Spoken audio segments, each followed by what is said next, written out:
Olá, essa é mais uma aula online dirigida ao terceiro período através da disciplina Comunicação Comparada 1. Só gostaria de avisar os alunos que esse estudo é um estudo um tanto quanto mais complexo, porque ele fala exatamente da questão da arte nos seus significados técnicos e nas suas habilidades. E ela está programada, né, para algumas aulas, né? E essas aulas são muito importantes na medida exata que você consegue mostrar os slides e fazer comentários, né, sobre essas questões, até mesmo trazendo algumas questões, né, do passado para atualizar na contemporaneidade, no sentido de fazer com que a gente possa, né, olhando a arte, examinando a arte, podemos compreender a arte pós-moderna, chamada arte de vanguarda, né? Então eu organizei um trabalho especialmente para o terceiro período, né, em que fiz uma síntese sobre os diferentes períodos, né, de desenvolvimento artístico e cultural, que na realidade, né, esses períodos eles coincidem exatamente com a evolução da própria humanidade, mostrando, de certa forma, que toda a evolução humana ela está envolvida exatamente com a questão da cultura e da arte, como expressão máxima do ser humano, para cumprir aquele princípio de que nos fala exatamente Aristóteles, de que o homem é um ser social. Ele vive em sociedade no sentido de fazer com que, de uma forma equânime, todas as pessoas consigam se desenvolver, tá? Então, eu estou mandando, né, já mandei para o e-mail de vocês, né, os 56 slides da aula. E aí, isso evita que vocês tenham que fazer algum tipo de... como está programado, né? Quer dizer, pesquisar o tema na internet e tirar dúvidas sobre o assunto com o professor, através de qualquer aplicativo que seja disponível.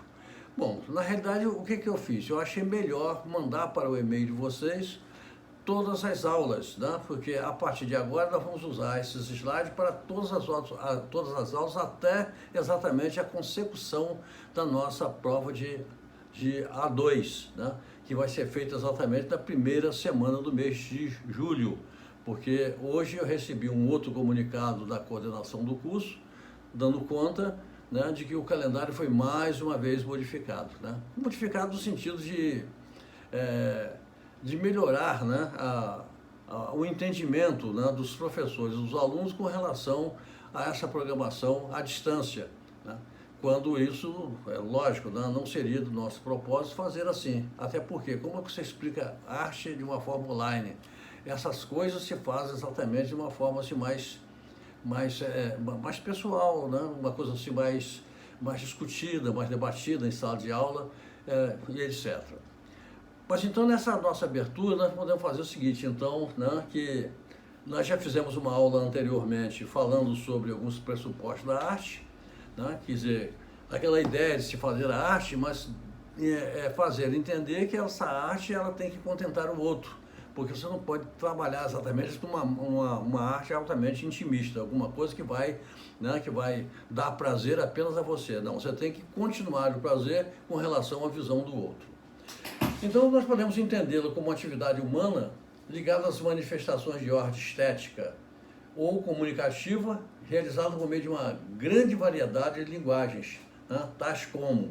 E aí eu enumerei assim, uma série de linguagens, né, que a gente podia imaginar que elas refletem exatamente a natureza dos fazeres e dos saberes do ser humano, né? Eu coloquei a arquitetura, a escultura, a pintura. Quando eu falo pintura aí, eu estou falando das artes plásticas de modo geral. Desculpa. A escrita, a música, a dança, o teatro, o cinema, em suas variadas combinações, né? O progresso criativo, na realidade, ele se dá a partir da percepção com o intuito de expressar emoções, né? Porque, veja só, a arte existe porque a vida não basta, né? A gente já ouviu isso em algum lugar, né? Então ele objetiva exatamente o quê? Um significado único, né, e diferente para cada uma das suas obras. Nós colocamos, por exemplo, nesse slide, esse primeiro slide que vocês vão ver aí, né? Nós colocamos então um La Pietà, né, que é do século XVIII, né? E temos exatamente o que? Nós temos uma arte moderna de Oscar Niemeyer na Praia Grande de Niterói, né? Quer dizer, são dois estilos diferentes, né? Para demonstrar exatamente o esplendor da arte, de acordo com o significado que cada autor pretende dar a ela a arte, né? Então nós colocamos, então, nós fizemos assim não é nada para a gente demorar, mas mostramos o seguinte, que desde que o homem se sente, né, dentro de um processo da inteligência, dos seus saberes, dos seus fazeres, ele se desenvolve a partir de quê? A partir da expressão da sua emocionalidade. Então eu estou falando aqui do desenvolver o centro paleolítico superior e o neolítico, onde aparecem as primeiras manifestações que podem ser consideradas como arte, né? Aquelas chamadas artes rupestres, né? No paleolítico, o homem dedicado à caça e vivendo em caverna, ele praticou a chamada arte rupestre. Então, essa arte rupestre, na realidade, o que as pessoas pintam exatamente? O que as pessoas fazem? Fazem aquilo que está exatamente de acordo com a sua emocionalidade, né? No Neolítico, tornou-se sedentário e desenvolveu a agricultura, com sociedades cada vez mais complexas, onde a religião ganhou importância. Então, veja só, o ser humano é por si só nômade. Isso, quando ele se sedentariza, ou seja, ele cria uma sede, levando em consideração as questões das heranças, a questão da fixação da família e a questão da herança, né? Nesse sentido, para que ele fique parado num lugar só, ele teve que se ligar a alguma coisa que é maior do que ele, né? Que é justamente a questão do religare, a questão da religião.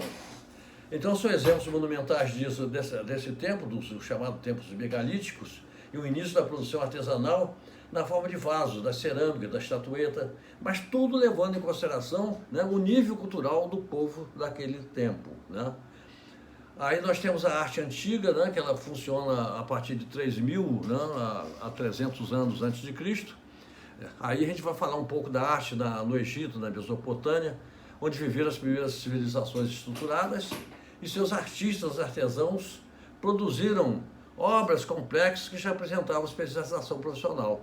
Bom, isso quer dizer, quando eu estou falando da arte no Egito, na Mesopotâmia, né, se alguém quiser exatamente se aprofundar nas razões pelas quais essa arte se desenvolve, dentro do período, né, em que a gente pode entender o seu desenvolvimento social, né, político-administrativo, né, e econômico, nós temos que entrar exatamente através de um livro de história da arte, na internet, alguma coisa para se aprofundar um pouco mais na arte no Egito, na Mesopotâmia. Aqui é apenas algum tipo de passagem, né, ou seja, alguma coisa en passant, no sentido de mostrar esse tipo de característica. Por que razão que a arte se desenvolve dentro dessa época de 3.000 anos antes e 300 anos antes de Cristo. Quer dizer, nós tivemos exatamente nesse período 2.700 anos de arte, mais ou menos, né?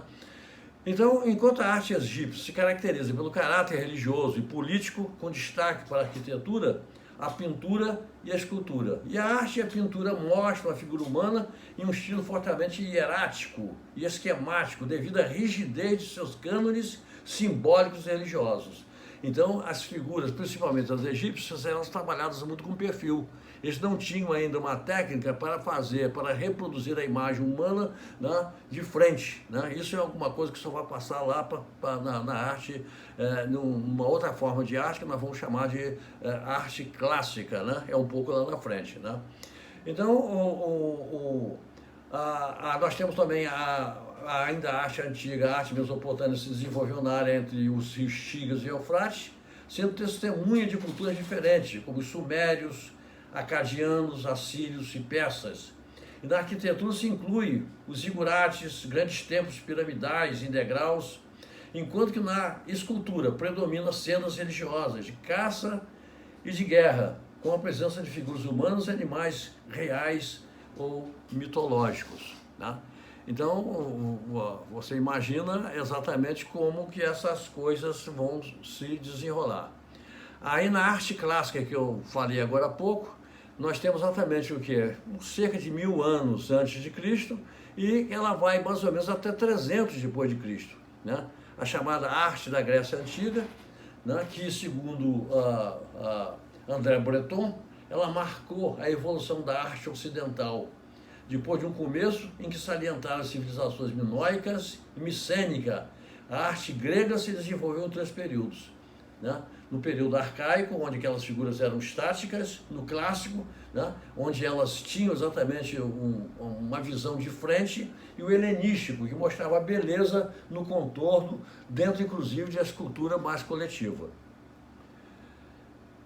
No campo da arquitetura se destacam os templos com suas 3 ordens, né? Se você olhar os templos, ou seja, os edifícios, né, no centro da cidade em que a gente vive, principalmente em Campos, você vai notar, né, que a arquitetura, né, neoclássica, ela está presente, por exemplo, no fórum, né, no fórum onde funciona a Câmara Municipal, né, que ela tem mais uma arte, a arte travejônica e a arte coríntia, não tanto a dórica. A dórica você vai encontrar o quê? Naquelas colunetas ali da Academia Campista de Letras. Ela tem exatamente o quê? Tem umas colunas, né, que é exatamente o quê? Tem uns frontispício e tem exatamente a questão de uma escultura dórica, né? Que é exatamente uma forma apenas de abertura da sustentação da parte superior da construção do templo. Eu estou falando do templo porque aquilo ali era um templo de saber, aquilo ali era uma escola, né, que hoje se transforma exatamente na Academia Campista de Letras. Na escultura dominou a representação do corpo humano, é aquela que nós falamos, dentro do campo clássico, né, atingindo em síntese entre naturalismo e idealismo no período clássico, com destaque para a produção de Miron, Fídias, Policleto e Praxíteles. O tal de Praxíteles, então, né, as estátuas de Praxíteles eram perfeitas, né, perfeitas. Era como se fosse exatamente a reprodução do ser humano de um modo geral, né? Quer dizer, ninguém fez escultura tão perfeitas com relação à reprodução do ser humano conforme o trabalho de Fídias e principalmente de Praxíteles, né? Outra questão também, né, com claros precedentes na arte etrusca e na arte grega. Isso aí é uma variedade da arte clássica, né? A arte romana alcançou quase os cantos da Europa, o norte da África e do Oriente Médio, estabelecendo as bases da arte ocidental, né?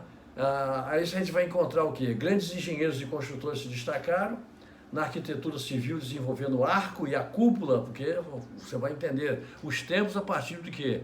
A questão do arco que você fazia, né, no sentido de propiciar aberturas, né, de portas ou para a construção de abóbodas, enfim, de cúpulas, e com a construção de estradas, de pontes, de aquedutos e obras urbanas, bem como os templos, palácios, teatros, anfiteatros, circos, banhos, arcos triunfais, etc., né?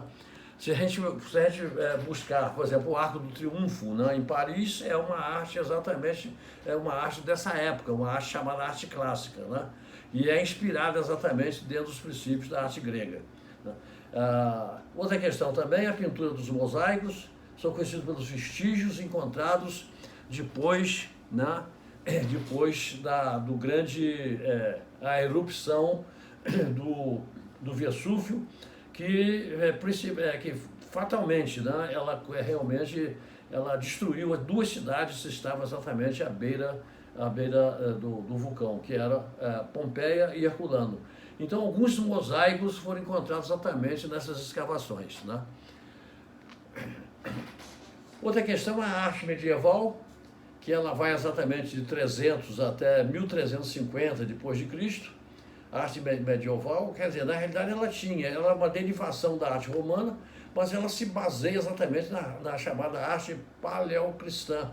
Quer dizer, é exatamente uma leitura que você vai fazer levando em consideração, né, a absorção dos princípios cristãos, né, depois da Convenção de Constantinopla, em que o Ocidente resolve assumir o cristianismo, né? Então, após a oficialização do cristianismo como religião do Império Romano. Então, vocês imaginam que a arte passa a ter uma outra dimensão, né? Por quê? Porque ela se torna altamente religiosa. Trabalharam as formas, né? Trabalharam as formas clássicas para interpretar a nova doutrina religiosa, porém, logo o estilo clássico se pulverizou em uma multiplicidade de escolas regionais com o aparecimento de formas mais esquemáticas e simplificadas.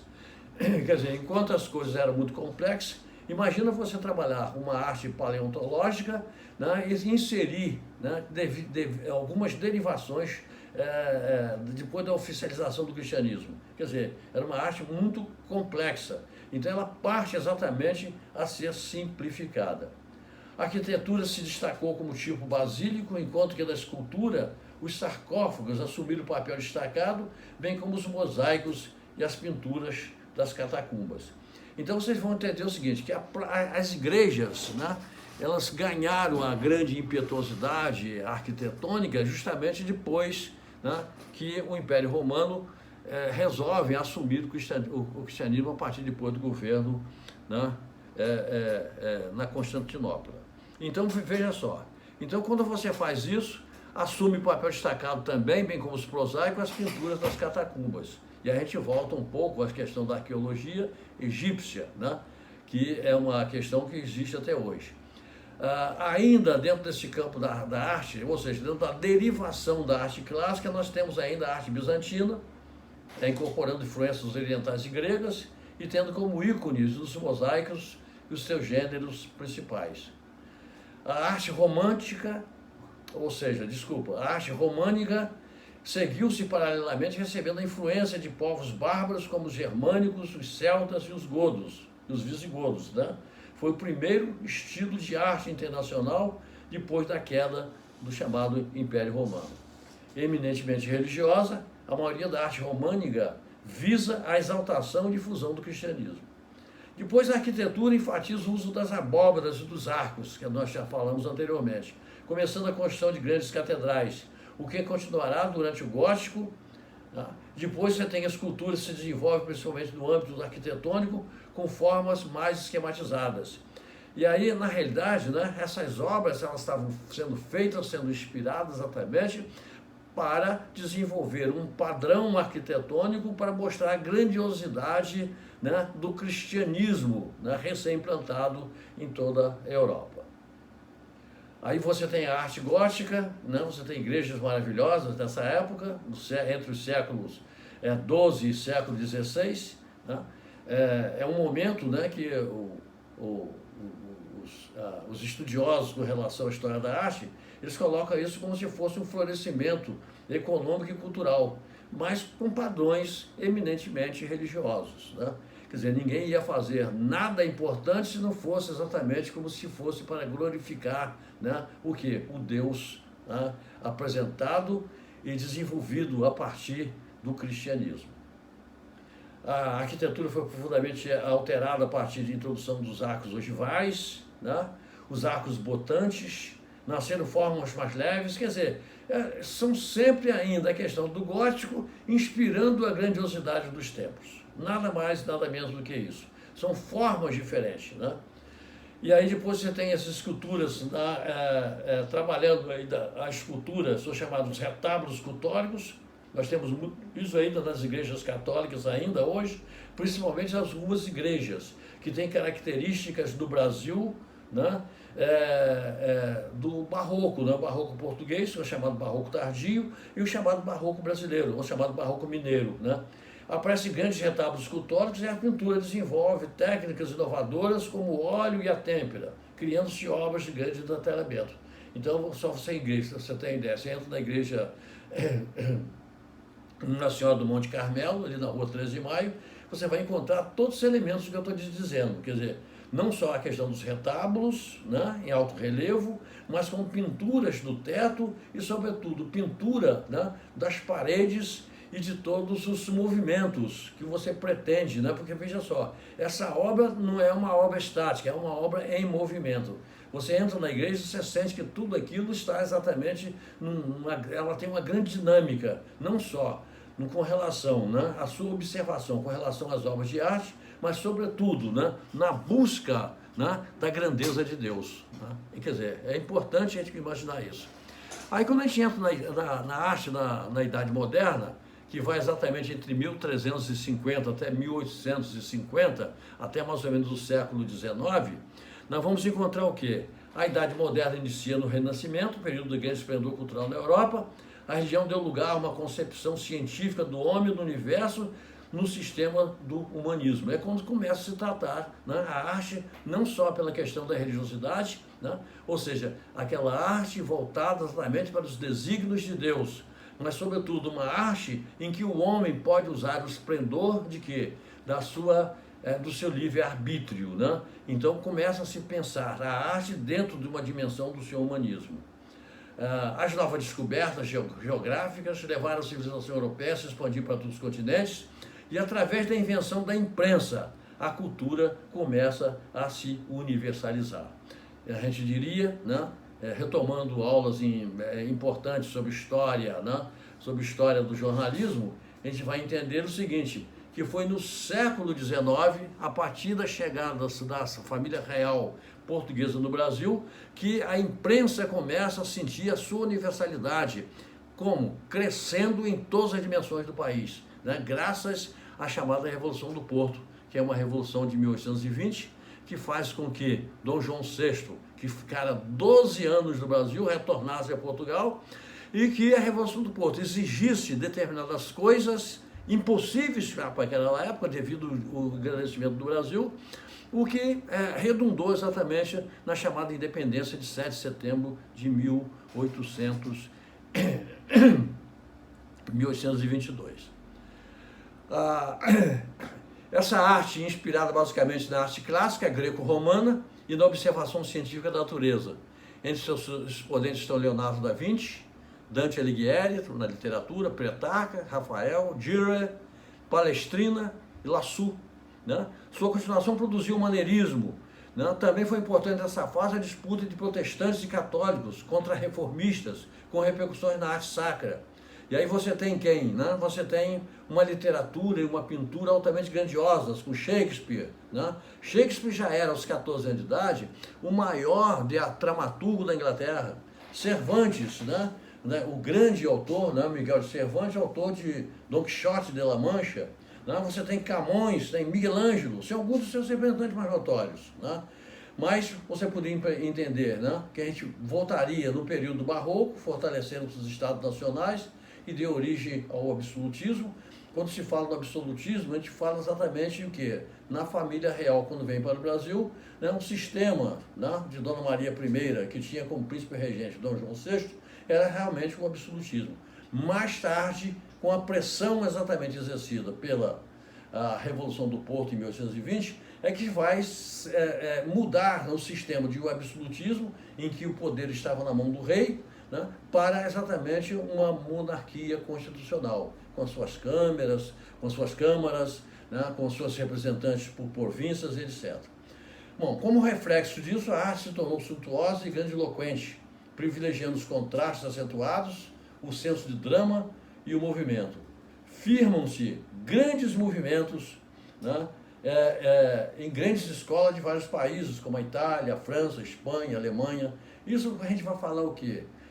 Na música, na chamada música clássica, nós vamos falar na pintura, nós vamos falar em todo o processo arquitetônico, vamos falar sobre a questão das artes clássicas, do teatro, enfim, uma série de outros fatores que preponderam exatamente para isso. E aí, né, os nomes fundamentais nesse período, né, a gente falar com o Padre Vieira, o Molière, Bach, Handel, Caravaggio, né, Rembrandt, Rivera, Velázquez, entre tantos outros. Né?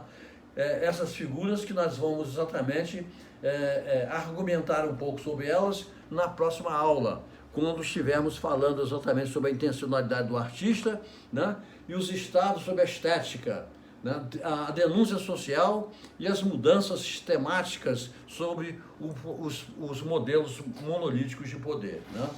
Então a gente fica aqui mais ou menos no Rococó, surgindo a partir do meado do século XVIII. Nós estamos aproximando mais da nossa contemporaneidade, com formas mais leves e elegantes, privilegiando a arte decorativa, a sofisticação aristocrática e a sensibilidade individual. Né? E aí nós temos exatamente a entrada do iluminismo. O iluminismo ele é uma arte que ela surge em função de quê? Em função da Revolução, né? Da Revolução Francesa, no final do século XVIII e início do século XIX. Então o iluminismo, por que trata-se do iluminismo? porque o período anterior era um período de o absolutismo, ele estava exatamente envolvido com o chamado um período das trevas, enquanto as pessoas pouco sabem da arte desse período. Então nós temos exatamente Rousseau, Bach, né, Fragonard, enfim, Voltaire, enfim, nós temos uma série de autores importantes que nós podemos, se nós quisermos exatamente entrar, aprofundar nesse assunto, nós temos exatamente que procurar uma pesquisa mais acentuada, né? Por hoje eu gostaria de parar aqui por hoje, mas a gente vai continuar um pouco, né, já na próxima semana, antes de entrar exatamente na questão da intencionalidade do artista, porque nós precisamos entender que o artista, por si só, né, ele não faz a arte pela sua boa vontade, não é só isso. Ele tem exatamente uma intenção ao fazer a arte. Assim como, né, no período clássico, os artistas procuravam exatamente fazer o quê?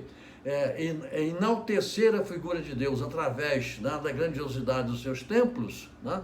Você pode imaginar que nos tempos modernos os artistas procuraram exatamente desenvolver uma arte que denunciasse socialmente, né, alguma coisa que não estava coerente dentro da sociedade, ou por outro lado, né, poderiam também propor uma mudança do sistema monolítico de poder, né? Enfim, né, eu gostaria que vocês aproveitassem bastante os slides que eu mandei, foi com muito esforço que eu caprichei aquilo, vou dar caprichadinho, é uma síntese, né? Quer dizer, vocês não precisam procurar em muitos lugares para encontrar essa síntese que o professor, durante essa pandemia, né, preparou para vocês, né? Quer dizer, eu penso que esse trabalho é o resultado, eu levei quase uma semana inteira para fazer isso, né? Quer dizer, eu já estou dando exatamente as contas altamente mastigadas, né, para que vocês possam, se tiver dúvida, é só me ligar, manter o contato através dos aplicativos que eu estou à disposição, né? Eu espero que vocês tenham exatamente se apropriado disso, tenham procurado gostar de arte, porque a arte, né, é uma expressão tão importante que, para ser um aficionado, é preciso que você tenha um amor desvelado por ela, né? Ninguém faz teatro simplesmente por fazer, faz por paixão, né? Ninguém faz cinema por prazer, por diletantismo, ele faz, né, porque está apaixonado por aquilo. Então a arte não vive sem essa paixão, né? Então se colocar as questões passionais dentro da dimensão do desenvolvimento das artes, você vai entender exatamente o seguinte, que todas as grandes artes legadas, né, à humanidade do nosso tempo, aquelas que ainda estão prontas para serem projetadas para o futuro, são grandes momentos passionais dos seus artistas, tá? Então, eu gostaria de dar um abraço em cada um de vocês, espero que a pandemia passe bastante rápida e que a gente possa, né, de certa forma, fazer essas aulas pessoais. Nada substitui o professor da sala de aula, vocês podem estar certo disso, né? Então, eu quero dar a vocês uma boa noite, eu espero que vocês entendam que a prova A2 é uma prova que vai ser feita em dupla. Eu vou pensar a prova, vou mandar para vocês, vocês organizem em duplas, façam a prova e me retornem com a urgência que nós vamos exigir, né? Então, ninguém precisa mandar trabalho agora, antecipar trabalho para nós, não precisa nada disso, né? Quer dizer, atendendo ao pedido da nossa coordenadora, nós fizemos o quê? Nós resolvemos tirar um pouco essa pressão que estava sendo exercida em cima dos alunos, que eram muitas disciplinas, muitos trabalhos, para assistir muitos filmes, muitas coisas, em que o próprio espaço da quarentena era insuficiente para atender a todas as demandas. Então, eu estou fazendo uma coisa mais simples, né? Eu evitei que vocês fizessem a pesquisa, fiz a pesquisa para vocês, é uma coisa importante para que vocês tenham exatamente uma noção, pelo menos, né, do desenvolvimento da arte no mundo, do mundo, né, desde a sua forma mais empírica até realmente a nossa pós-modernidade, né? Então, boa noite para todos, um abraço.